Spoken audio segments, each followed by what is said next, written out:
नमस्कार प्यारे दोस्तों, मैं विशाल सर श्याम क्लास में आपका हार्दिक स्वागत है, अभिनंदन करता हूँ। तो दोस्तों, अपनी क्लास चल रही थी माप और मापी औजार। क्या माप और मापी औजार।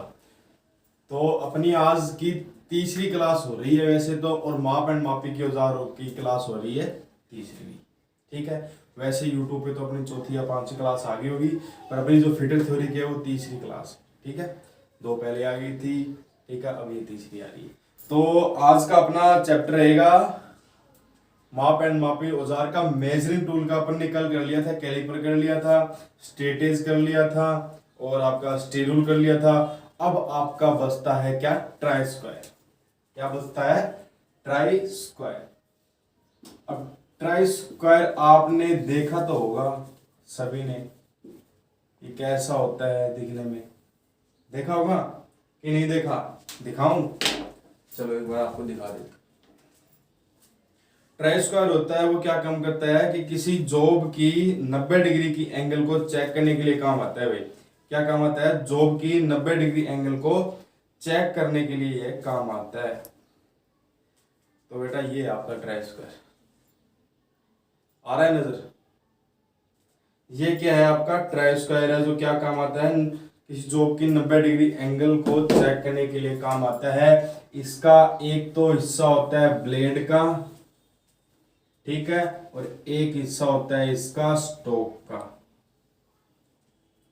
ठीक है, और ये यहां पे होता है रिवर्ट। चलो पहले इसे समझ लेते हैं क्या होता है क्या नहीं होता है। ठीक है, ये तो इसका एंगल बन जाता है 90 डिग्री का। ठीक है, ये इसकी बन जाती है ब्लेड। ठीक है, और ये इसका बन जाता है स्टोक। आई बात समझ में? तो जानते हो ट्राई स्क्वायर क्या काम आता है? कि किसी जॉब की 90 डिग्री एंगल को चेक करने के लिए काम आता है। जैसे कि आपकी ये क्या है, एक जॉब है, और ये देखेगा कि ये कोण, ये कोण और ये कोण, ये कोण है 90 डिग्री एंगल में है कि नहीं है। ये आपको बताएगा कि अगर आपकी जॉब है वो 90 डिग्री के एंगल में नहीं है, तो आप जब भी मतलब जॉब को इस 90 डिग्री एंगल से इस 90 डिग्री एंगल को टच करवाओगे तो ये अगर सही होगी तो बिल्कुल करेक्ट दिखा देगा। ठीक है, अगर सही नहीं होगी तो ब्लेड से थोड़ी थोड़ी, ब्लेड से और जॉब के बीच में थोड़ी थोड़ी क्या आने लगेगी? प्रकाश आने लगेगी। ठीक है, प्रकाश आने लगेगी।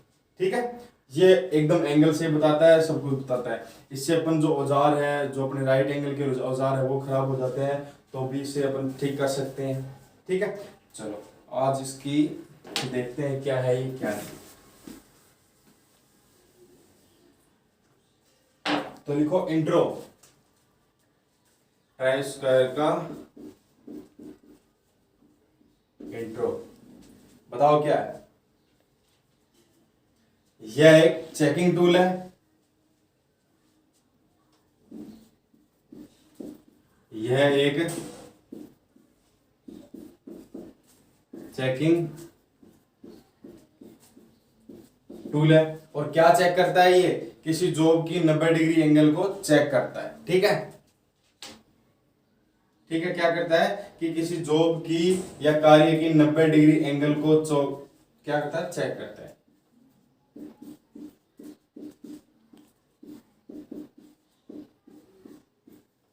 किसी जॉब की 90 डिग्री कोण को मापता है या चेक करता है।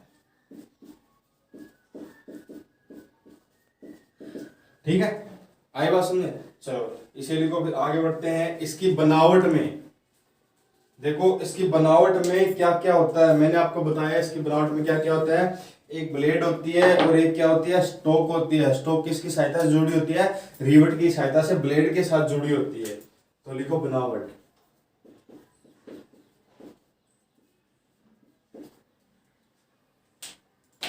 क्या बनावट? बनावट में एक क्या होती है? इसकी ब्लेड होती है, और जो स्टोक होता है वो ब्लेड के साथ रिवेट की सहायता से जुड़ा होता है।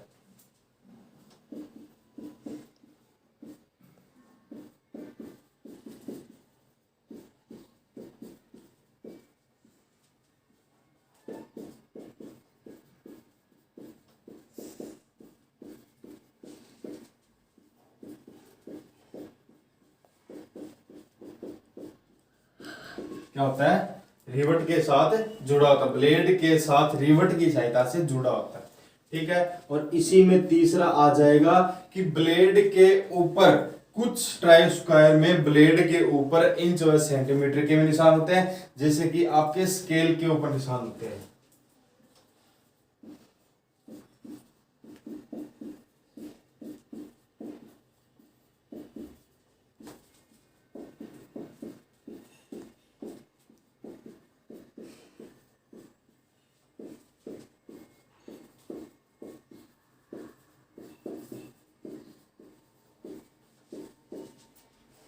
सेंटीमीटर के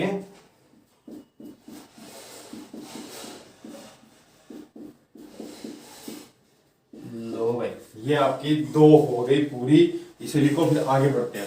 ठीक है, क्या है, इंट्रो में यह एक चेकिंग टूल है, किसी जॉब की 90 डिग्री को मापने या चेकने के लिए काम आता है। और बनावट इसमें क्या होती है, एक ब्लेड होती है, स्टॉक होती है, और ब्लेड के साथ रिवट की सहायता से जुड़ी होती है। जो स्टॉक होती है वो किसके साथ जुड़ी होती है, ब्लेड के साथ रिवट की सहायता से जुड़ी होती है। कुछ ट्राई स्क्वायरों पर ब्लेड के ऊपर इंच व सेंटीमीटर के निशान आते हैं, जैसे कि आपने आपके स्टील रूल पर देखा था। ठीक है, इसे लिखो, फिर आगे बढ़ते हैं मटेरियल की तरफ। अब मटेरियल में क्या क्या होता है,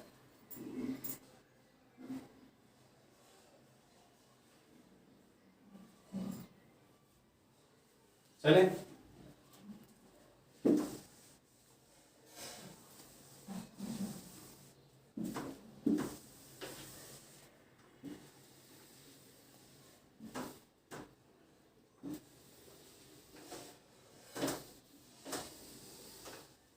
चलो, अब बात आती है मटेरियल की, मतलब ये किस धातु से बना होता है। बताओ किस धातु से बना होता है, ब्लेड किस धातु से बनी होती है, HCS।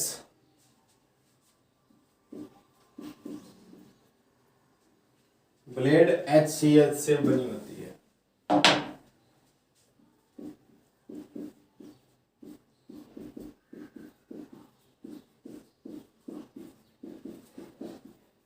HCS से बनाकर हार्ड में टेपर कर दिया जाता है।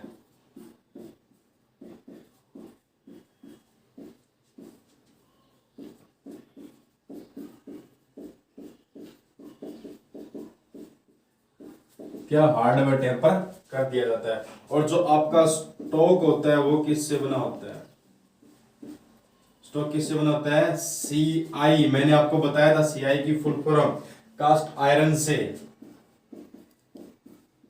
स्टील से,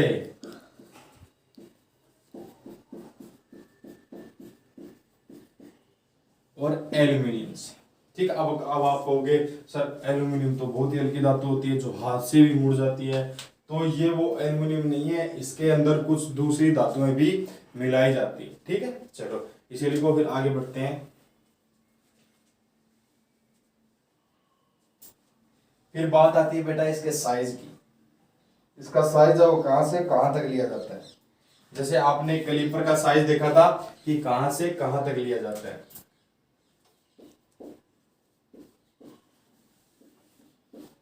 ठीक है, क्या है कि कैलिपर का साइज कहां से लिया जाता है, रिवट के सेंटर से गेजिंग पॉइंटों के बीच की दूरी क्या होती है, रिवट का साइज होता है। उसी प्रकार जो ट्राई स्क्वायर का साइज होता है वो कौन सा होता है, स्टोक के अंदरूनी सिरे से ब्लेड के बाहरी लंबाई या बाहरी सिरे तक। ठीक है, क्या, स्टोक के अंदरूनी सिरे से ब्लेड के अंतिम छोर तक आप बोल सकते हो।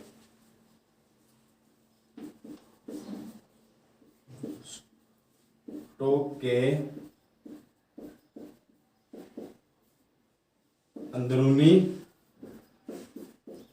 सिरे से लेकर ब्लेड के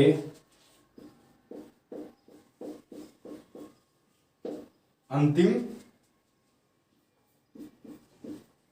छोर तक इसका साइज अब लिया जाता है। और बता दो ये कौन कौन से साइज में आपको मार्केट में मिलता है। आपको ये 100 mm में मिलता है, ठीक है, 300 mm, ठीक है। चलो इसे लिखो, फिर आगे बढ़ते हैं अपन इसी के साथ।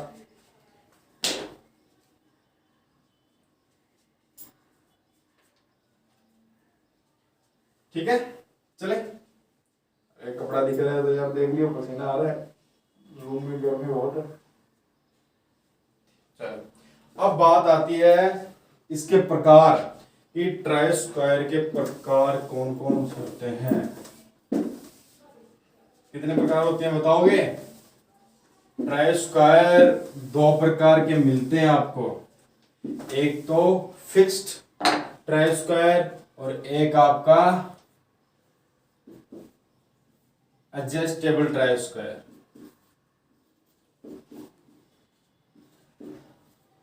फिक्स्ड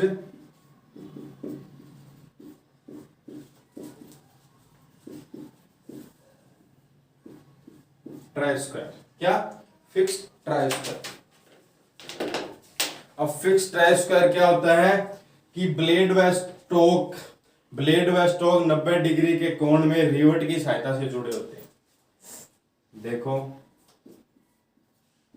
ब्लेड व स्टोक 90 डिग्री के कोण में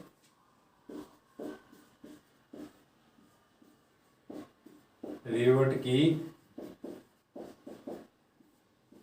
सहायता से जुड़े होते हैं। ठीक है, ये तो हो गया आपका कौन सा, ये वाला फिक्स्ड। और एडजस्टेबल आपको पता है कौन सा है? Adjustable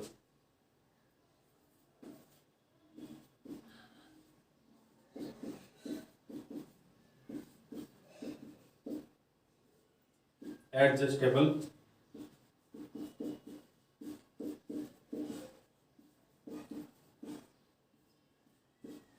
try square. अब एडजस्टेबल ट्राई स्क्वायर कौन सा होता है बताओ? एडजस्टेबल ट्राई स्क्वायर में क्या होता है कि ब्लेड की पूरी लंबाई पर क्या होती है, एक खांचा कटा होता है। क्या? ब्लेड की पूरी लंबाई में एक क्या होता है, खांचा कटा होता है। जैसे कि मान लो ये आपकी क्या है, ब्लेड है, और इसकी लंबाई पर क्या है, ये एक खांचा कटा है, पतला खांचा कटा है या झिरी कटी है, मान सकते हो, स्लॉट कटा है। और स्टोक को पिन व नट की सहायता से इसमें जोड़ दिया जाता है। और आपका जो स्टोक है वो पिन व नट की सहायता से जोड़ जाता है। और जो स्टोक है वो आगे पीछे हो सकता है, ब्लेड है वो आगे पीछे हो सकती है। और आवश्यकता अनुसार जॉब का माप है और 90 डिग्री का कोण अपन जांच सकते हैं। चलो इसे लिखते हैं कि ब्लेड की पूरी लंबाई पर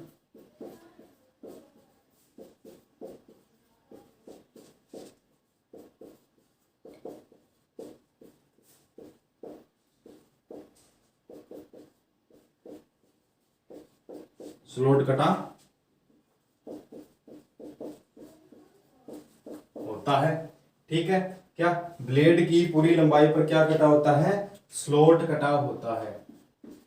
ठीक है, और स्टोक को पिन व नट की सहायता से जोड़ दिया जाता है। स्टोक को पिन व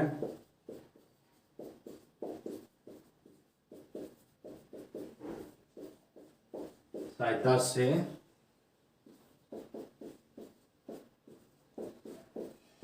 दिया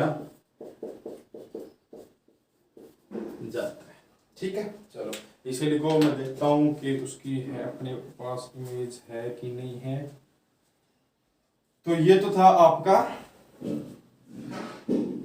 देखो बेटा, ये तो था आपका फिक्स्ड ट्राई स्क्वायर। ठीक है, जिसमें क्या होता है, एक ब्लेड होती है, स्टोक होता है, 90 डिग्री कोण पर क्या होते हैं, रिवेट की सहायता से जुड़ा होता है। ठीक है, ये देख लो, दिखाई दे रहा है? ठीक है, चलो अब बात आती है किसकी, एडजस्टेबल की। अब एडजस्टेबल देखो कैसा होता है, जैसे ये आपको दिखाई दे रहा है ना, ये इसके ऊपर जो बड़ा सा ब्लेड है, इसके ऊपर एक पत्ती या स्लॉट कटा है। क्या? एक स्लॉट कटा है, और उसमें जो आपका रिवेट है, जो आपका स्टोक है, ये वाला ब्लैक ब्लैक दिखाई दे रहा है, ये वाला स्टोक है, वो रिवेट व पिन की सहायता से क्या होता है, इसके ऊपर जुड़ा रहता है। ठीक है, इसे लिखो फिर आगे बढ़ते हैं।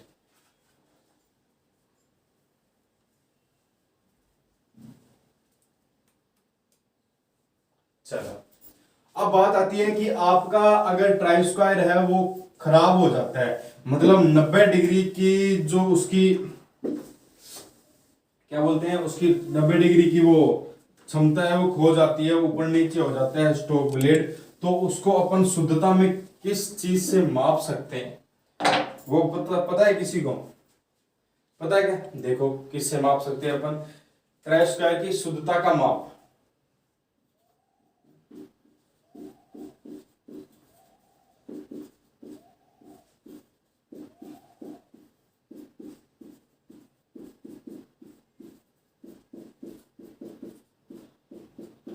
किससे माप सकते हैं?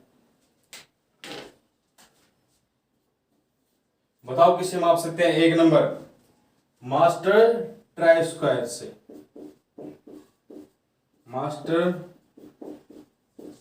ट्राई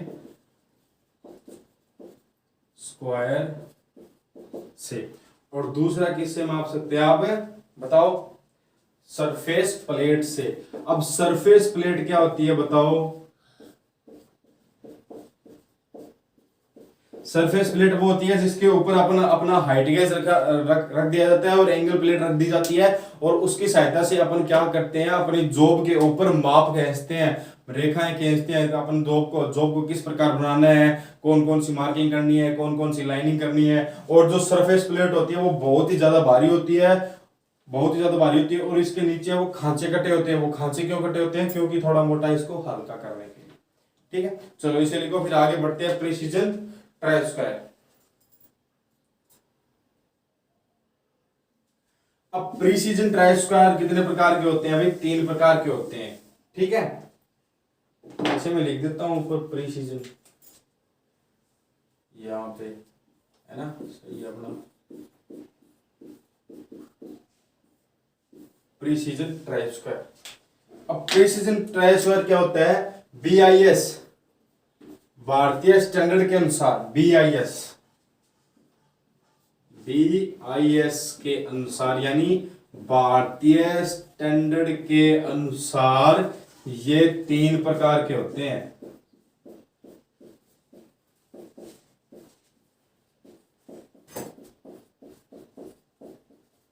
क्या? भारतीय स्टैंडर्ड के अनुसार कितने प्रकार के होते हैं? 3 प्रकार के होते हैं। तो देखो टाइप ए।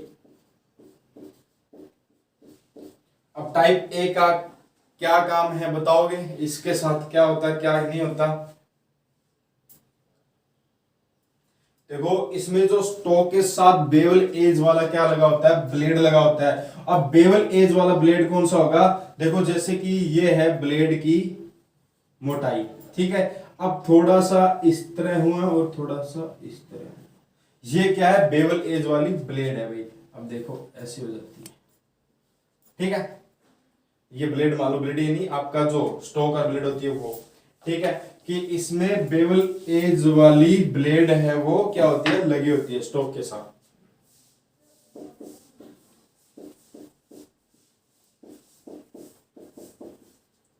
स्टोक के साथ बेवल एज वाली ब्लेड लगी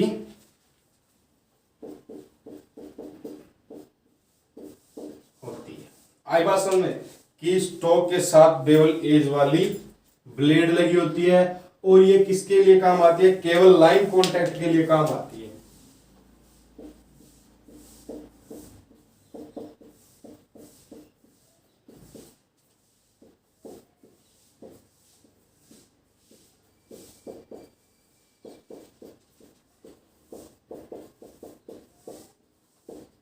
काम आती है। और तीसरा इसमें बता दो और क्या काम आती है? इसमें प्रीसीजन कार्य के लिए काम आती है। प्रीसीजन यानी छोटे छोटे छोटे कार्य, महत्वपूर्ण कार्य के लिए काम आती है।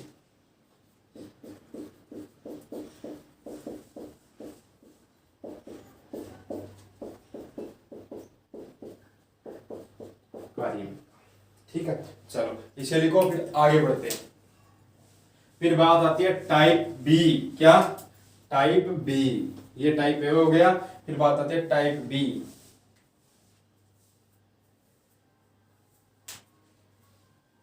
चलो, अब इसमें क्या होता है कि टाइप बी में कि जो आपका स्टोक होता है वो अलग नहीं होता है, वो क्या होता है ब्लेड के साथ पूर्ण थिकनेस के साथ जुड़ा होता है। ब्लेड में पूर्ण थिकनेस के साथ क्या होता है? जुड़ा होता है।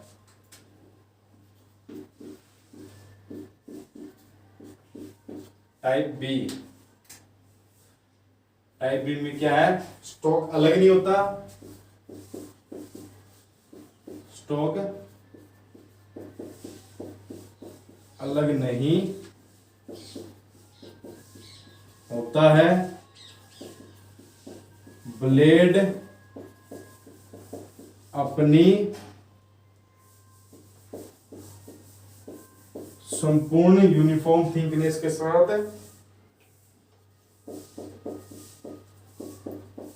यूनिफॉर्म थिकनेस के साथ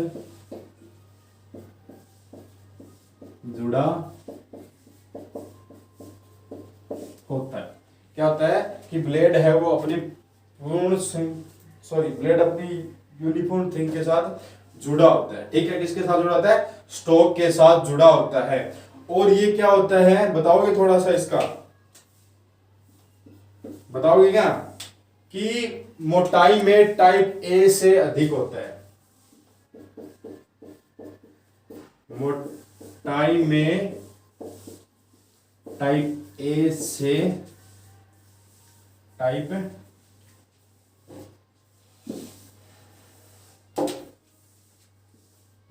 ए से अधिक। ठीक है, चलो इसे लिखो। फिर आगे बढ़ते हैं टाइप सी की तरफ।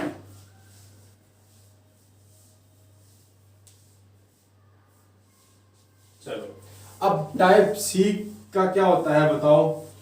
टाइप सी है वो किसके काम आता है? मार्किंग टेबलों के लिए काम आता है। ठीक है, किसके लिए काम आता है? मार्किंग टेबलों के लिए काम आता है। और ट्रेस का एरो जो फ्लेंस के साथ क्या होता है? जुड़ा होता है। ठीक है, टाइप सी। टाइप सी।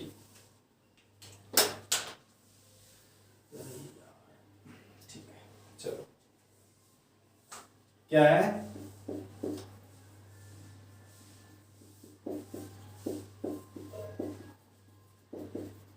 ट्राई स्क्वायर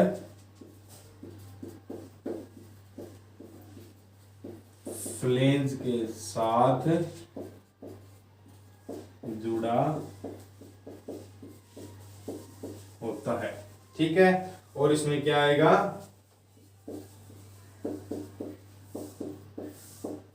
विशेष मार्किंग टेबलों के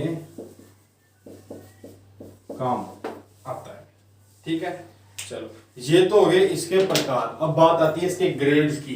ये 3 ग्रेड में फंडा होता है, ए बी सी। ठीक है, इसे को फिर आगे बढ़ते हैं।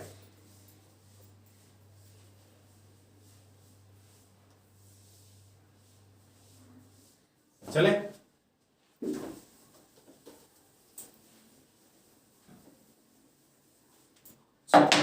क्या है? ग्रेड। ग्रेड, अब ग्रेड वही है ए। A grade. ए ग्रेड में क्या होता है बताओ? ए ग्रेड में ये किस में काम आता है? अधिक परिशुद्ध के लिए, या अधिक परिशुद्ध होता है।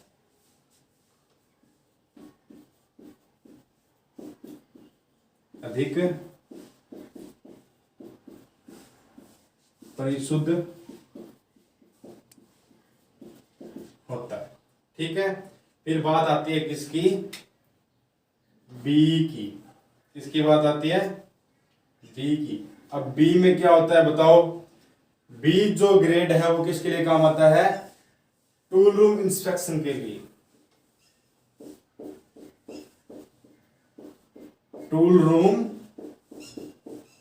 निरीक्षण या इंस्पेक्शन के लिए। ठीक है, फिर बात आती है इसकी सी की। अब सी किस में काम आता है? साधारण कार्यों में।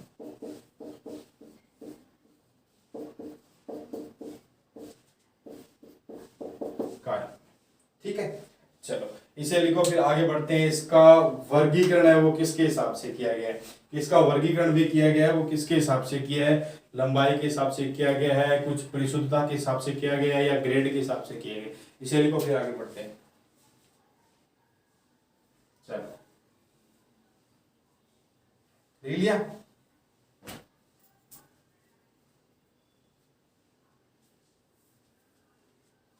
चले देखो,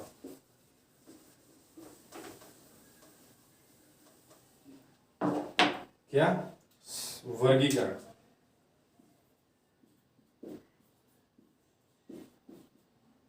अब इसका वर्गीकरण है वो किसके आधार पे किया गया है? ब्लेड की लंबाई के आधार पर, परिशुद्धता के आधार पर और ग्रेड के आधार पर। क्या? ब्लेड की लंबाई के आधार पर, ब्लेड की लंबाई के आधार पर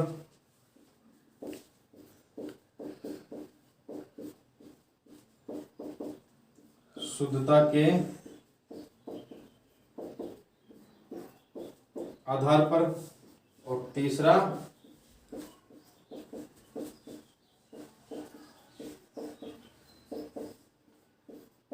अब क्वेश्चन पूछ लेते हैं कि प्रिसिजन ड्राइव स्क्वायर का जो स्पेसिफिकेशन है, वर्गीकरण है, वो किसके आधार पे किया गया? आपको दे देंगे ए बी सी, ग्रेड के आधार पर या ब्लेड की नॉमिनल साइज के आधार पर। पांचों के आंसर आएगा आपका, पांचवा ऑप्शन आएगा किसका? All of these. ठीक है, चलो इसे लिखो, फिर आगे बात करते हैं स्क्वायरनेस को कैसे चेक करते हैं। जो आपका प्रिसीजन जो ट्राई स्क्वायर होता है उसकी स्क्वायरनेस है वो कैसे चेक कर सकते हैं अपन? देखो दो गेज होते हैं, एक तो फिलर गेज होता है और एक आपका ये स्लिप गेज होता है। ठीक है, चलो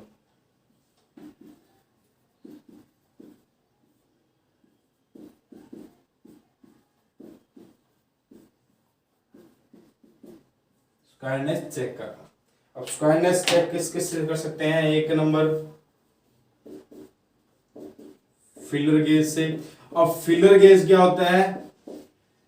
देखो एक ये स्टील की पत्तियां होती है, पंखों की आकार की, मान लो पंख पंख जैसे होती है। ठीक है, और ये अलग अलग माप की होती है। ये होता है आपका फिलर गेज। ठीक है, दिखाई दे रहा है?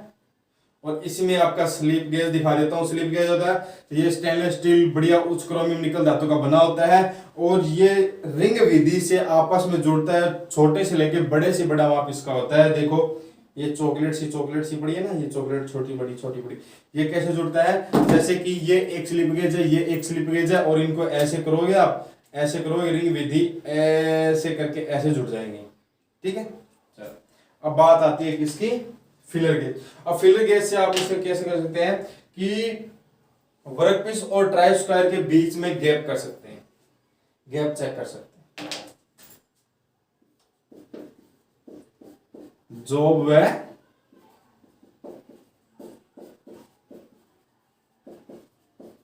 ट्राई स्क्वायर से के बीच का गैप चेक कर सकते। ठीक है, फिर बात आती है आपके स्लिप गेज।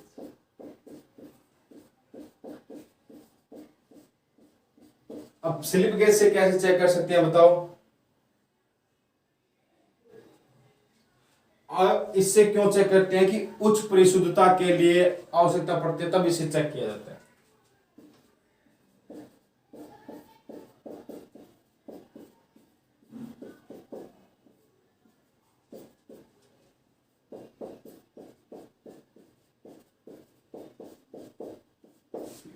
ठीक है, तो प्यारे बच्चों आपका जो दूसरा 2.3 3 जो क्लास होगा वो आज मापी औजार है वो आज आपका पूरा होता है। अगला चैप्टर आपका लगता है कटिंग टूल, यही होगा या मार्किंग एंड मार्किंग टूल, एक बार देख लेता हूं। हाँ, ये है मार्किंग और marking tools.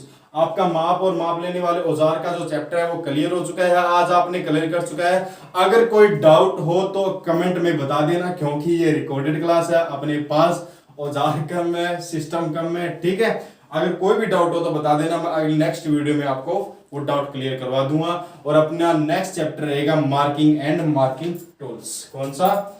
Marking and marking tools, ठीक है। चलो, धन्यवाद, थैंक यू, जय हिंद, जय भारत। और एक बार यार आपको बताता हूं, बीच में मैंने आपको डिस्टर्ब नहीं किया, कि अगर क्लास आपको पसंद आती है तो आप प्लीज शेयर एंड सब्सक्राइब कर दीजिए। शेयर कर दीजिए, आपने तो सब्सक्राइब कर दिया, शेयर कर दीजिए और उसे बोलिए सर की क्लास है, बढ़िया क्लास है, सर पहले कहीं और पढ़ाते थे, वहां भी अपना बढ़िया दिया था और अपना यहाँ भी अपना बेस्ट दे रहे हैं। तो आपका इतना ही सहयोग चाहूंगा कि सपोर्ट कीजिए, शेयर कीजिए, क्लास को सब्सक्राइब करो, ठीक है। और आप अगर सपोर्ट नहीं करोगे तो फिर मैं यहाँ क्या कर रहा हूँ, है, ये भी तो बात सही है। और मैं बता रहा हूँ आपको, राजस्थान जीके की क्लास भी जल्द से जल्द लाने की कोशिश कर रहा हूँ, ठीक है। अपनी जो फैकल्टी है थोड़ी सी तबीयत डाउन हो गई है उनकी, तभी थोड़ा डिले हो रहा है, पर आपकी जो क्लास है वो आपका मिलेगा, ठीक है, सब कुछ मिलेगा, math, English, Hindi, reasoning, all total, पर टाइम लगेगा थोड़ा सा। पर आप सपोर्ट कीजिए, क्लास को शेयर कीजिए, आईटीआई के आपके पास जितने भी ग्रुप है उनमें शेयर कीजिए, सबको शेयर कीजिए, ठीक है। तो धन्यवाद, थैंक यू, जय हिंद, जय भारत।